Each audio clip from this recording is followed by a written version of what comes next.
찬미 예수님, 우리나라 말에 그 부모의 그 자식이라는 말이 있죠. 또 그 어머니의 그 자식, 그 아버지의 그 자식이라는 말이 있어요. 무슨 뜻일까요?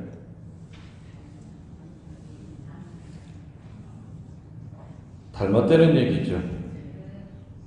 닮았다는 얘기.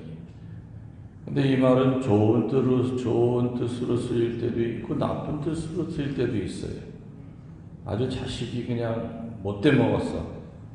그랬을 때 아유 지 애비랑 똑같아. 이건 나쁜 뜻이죠.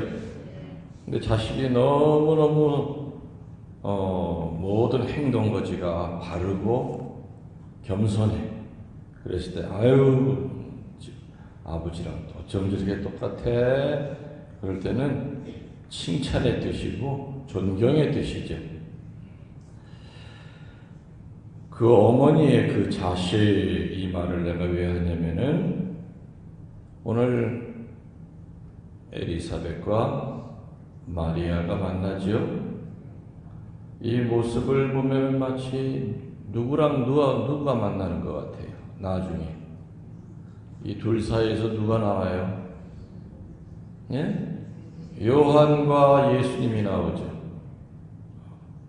요한이 예수님 만났을 때 그 모습이 오늘 엘리사벳이 마리아를 만났을 때 모습과 어쩌면 그렇게 똑같은지.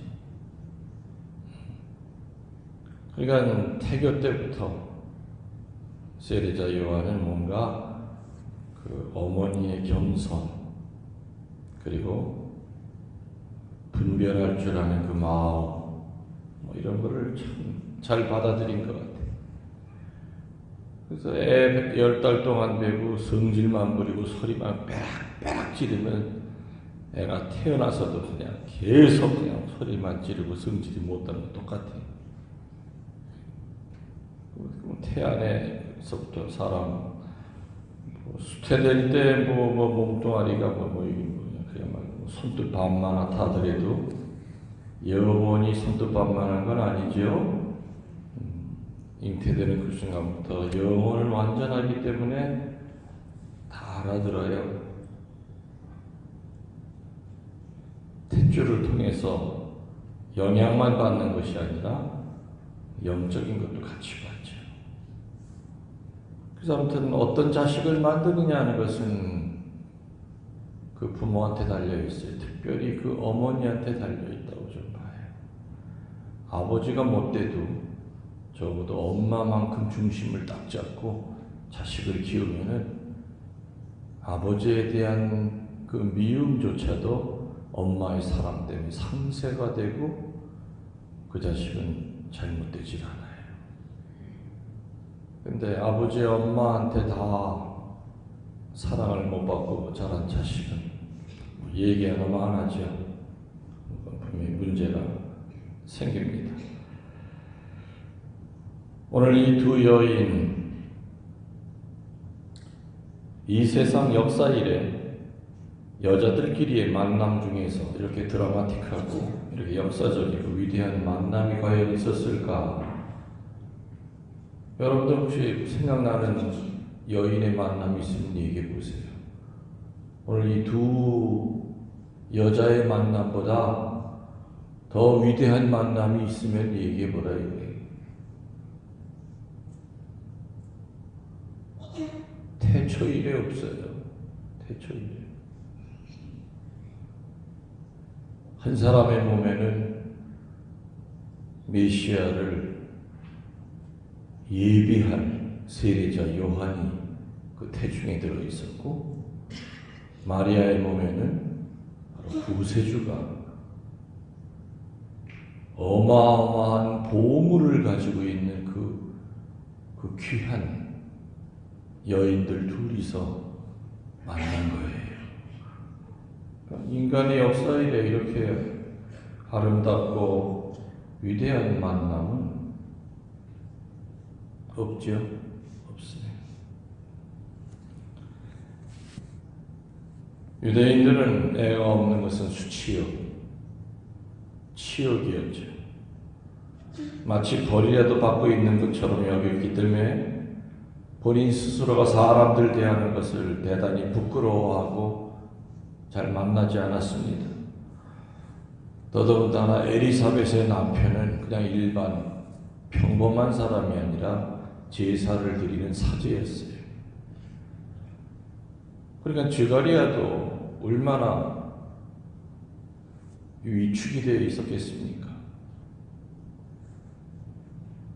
하느님으로부터 인간이 받는 첫 번째 축복은 자손에 대한 축복이에요. 그렇기 때문에 자식을 못 갖는다고 하는 것은 그때 당시로는 우리가 모르긴 몰라도 뭔가 큰 잘못을 한 게 있지 저거 분명히.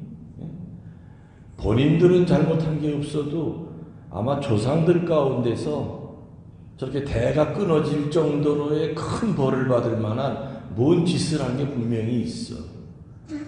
앞에다 대놓고는 얘기 못해도 얼마나 수근수근거렸을까. 더더군다나 창조 사업에서도 아주 모범을 보여야 될 사제 부부가. 그러니까 엘리사벳은 그 나이 먹을 때까지 치욕을 당하고 살았다라고 다른 복음에는 나와요.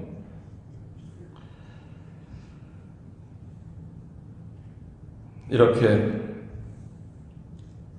마음에 응어리를 지고 살던 사촌 언니였던 엘리사벳이 아기를 가진 지가 6개월이 됐다 하는 얘기가 들려오죠. 그래서 사촌 동생 마리아가 길을 나서요. 걸어서는 사흘이 걸리는 먼 거리를 마리아는 사촌 언니를 만나러 갑니다.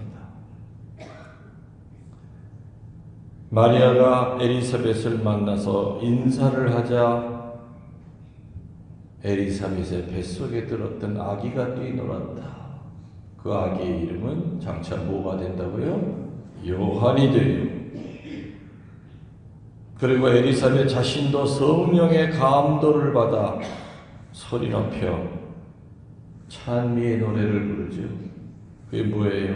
모든 여자들 가운데 가장 복되시며 태중의 아드님 또한 복되십니다. 주님의 어머니께서 나를 찾아주시다니 어찌된 일입니까? 보십시오. 당신이 나를 방문한다는 그 말을 들었을 때, 제 귀에 들렸을 때 제 뱃속에 든 아기가 즐거워 뛰어놀았답니다. 주님께서 하신 말씀이 이루어지리라 믿으신 분이라고 엘리사벳도 성령의 감도를 받아 찬미를 드립니다. 나이로 보면은 엘리사벳은 엄마뻘이었어요. 사촌동생이라 그래도 한참 어린 사촌동생이었지만은 엘리사벳은 말 한마디 한마디 깎듯이 존경어를 쓰고 최대의 예의를 보입니다. 어떻게 저를 찾아오셨습니까? 태중에 모시는 아드님이 어떤 분이신데 제가 감히 어떻게 당신의 인사를 받을 처지가 아닙니다. 마치 이것은 뭐와 같아요? 세례자 요한이 예수님을 보고 나는 저분의 신발끈을 풀어드릴 자격도 없는 사람이다. 아무튼 엘리사벳을 보면 세례자 요한이 생각이 나고 세례자 요한을 보면은 그 어머니 엘리사벳이 떠오르는 것은 당연한지도 모르겠어요. 어쩌면 그렇게 판박인지 몰라요. 판박인지. 오늘 복음을 통해서 우리들이 가슴에 새기고 묵상해야 될 것이 있다면 하느님의 뜻은 인간의 순위를 떠나서 이루어집니다. 나이가 많으냐 적으냐가 그게 중요한 것이 아니죠. 당신이 원하시는 사람에게 베풀어집니다. 그 사람의 지위, 그 사람의 나이 그런 건 하느님에겐 중요하지 않습니다. 나이가 많은 사람, 나이가 적은 사람, 20대 때는 어떤 축복이 내려가고 40대 때는 어떤 축복이 내려가고 그런 건 아니겠죠. 당신이 원하시는 때 은혜가 베풀어집니다.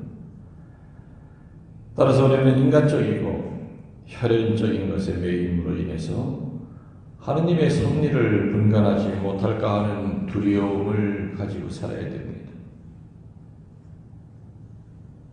인간적이고 혈연적인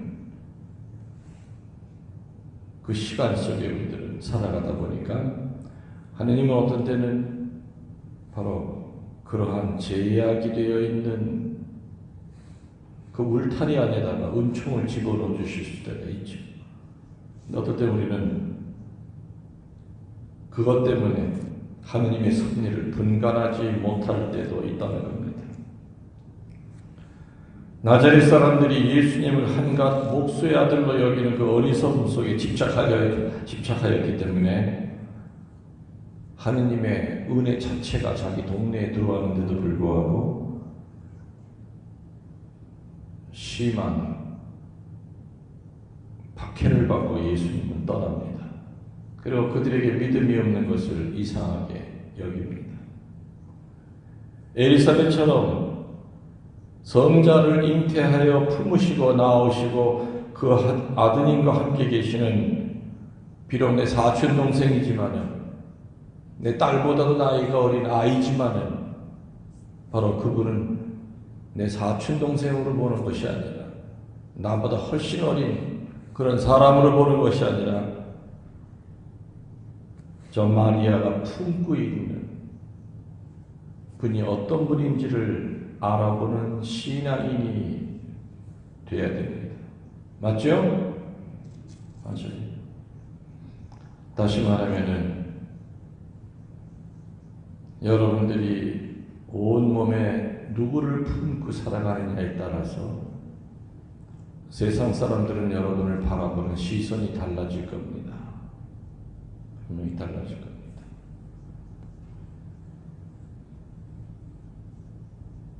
어떤 경우에는 나보다 더 가진 것도 없고 배운 것도 없어 보이고 그런 사람이 나보다 훨씬 더 하느님에게 가까이 나아가 있는 모습을 볼 때가 있어요.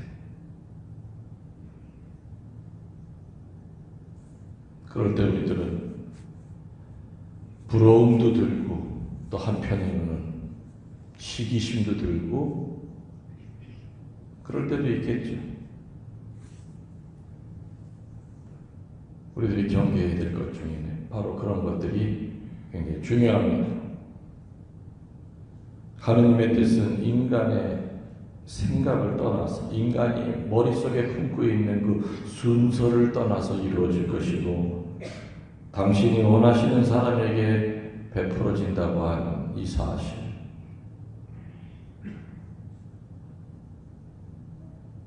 좀 전에 얘기했듯이 엘리사벳과 마리아의 만남은 인류 역사상 가장 위대한 여인의 만남이었습니다. 그리고 만남 자체가 아름다웠기 때문에 이 두 여인의 입에서 나오는 그 말도 아름다웠습니다. 이 복음 다음에는 바로 성모 마리아의 천주천미 마니피캇이 나옵니다. 기가 막힌 말이 성모님의 입을 통해서 나옵니다.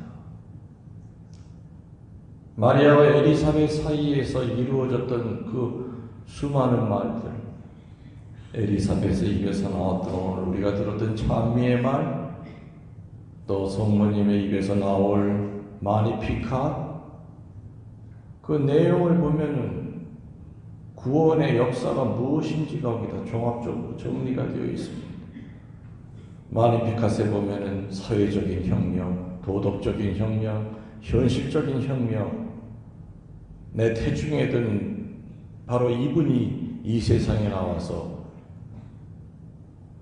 도덕적이고 사회적이고 종교적인 혁명, 그것을 이룩하실 분이라는 것이 마니피카세 자세히 언급이 되어 있죠. 단지 뱃속에 든 그 아기가 위대했기 때문에 그 아기를 태중에 모시고 있는 두 여자가 만나서 위대하다는 것이 아니죠. 그들의 입에서 나온 말이 위대한 겁니다. 그분들의 입에서 나올 말이 이제까지는 들어볼 수 없는 말들을 하시는 겁니다. 그래서 하느님의 역사는 어쩌면 정말 시골의 작은 촌부를 통해서 나타날 수도 있고, 이렇게 작은 여인들 둘을 통해서도 인류의 구세사는 진행이 됩니다. 그래서 오늘 우리들은 엘리사벳과 같은 마음을 가져야 됩니다.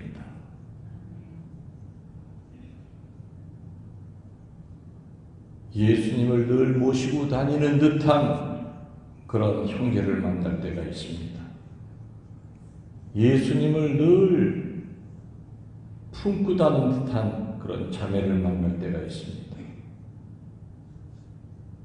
그런 자매가 내 앞에 있을 때 우리들은 또 하나의 엘리사벳이 돼서 내 입에서 어떤 말이 나와야 되는지, 또 그 모습을 보고 나도 뭘 본받아야 되는지를 늘 묵상하는 현명하고 분별이 있고 그리고 영안이 있는 신자가 되는